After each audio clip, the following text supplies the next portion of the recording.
వారందరికీ నో రైతు భరోసా పెట్టుబడి సాయం కోసం దరఖాస్తు చేసుకోవాలా? ఎవరు అర్హులంటే రైతు భరోసాపై CM Revanth Reddy full clarity ఇచ్చారు. ఆంక్షలు లేవు, సీలింగ్ లేదు, సాగులో ఉన్న భూములన్నిటికీ రైతు భరోసా ఇస్తామని ప్రకటించారు.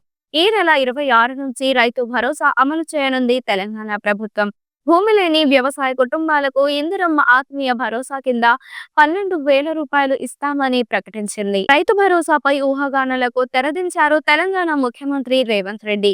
రైతు ఎంత భూమిని సాగు చేసుకుంటే అంత భూమికే రైతు భరోసా ఇస్తామన్నారు. సాగు భూములకు సీలింగ్ లేదని ప్రకటించారు. ప్రతి ఏడాది 12,000 రూపాయలు రైతు భరోసా ఇస్తామని సీఎం తెలిపారు.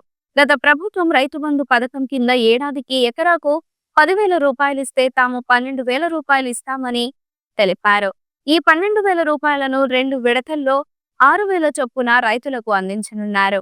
అయితే వ్యవసాయ యోగ్యం కాని భూములు, రాళ్లు రప్పలున్న భూములు, గుట్టలు, రోడ్ల నిర్మాణంలో కోల్పోయిన భూములు, పడావు కొడ్డ భూములు, మైనింగ్ కోసం ఇచ్చిన ల్యాండ్ కు, రియల్ ఎస్టేట్ వెంచర్ వేసిన భూములకు రైతు భరోసా ఇచ్చే ప్రసక్తే లేదని తెలంగాణ ప్రభుత్వం తేల్చి చెప్పింది. అలాగే నాలా కన్వర్టెడ్ భూములకు, పరిశ్రమలకు తీసుకున్న భూములు, రైతుల నుంచి ప్రభుత్వం సేకరించిన భూములకు రైతు భరోసా ఇవ్వబోమని సర్కార్ స్పష్టం చేసింది.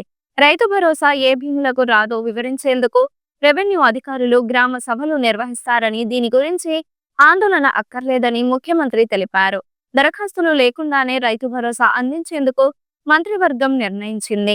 వ్యవసాయ యోగ్యమైన భూమికే రైతు భరోసా ఇవ్వాలని నిర్ణయించినందున మళ్లీ దరఖాస్తు చేసుకోవాల్సిన అవసరం లేదనే అభిప్రాయానికి వచ్చింది తెలంగాణ ప్రభుత్వం.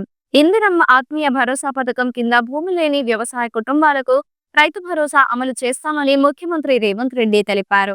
అన్నదాతలు ఎప్పుడెప్పుడా అని ఎదురుచూస్తున్న రైతు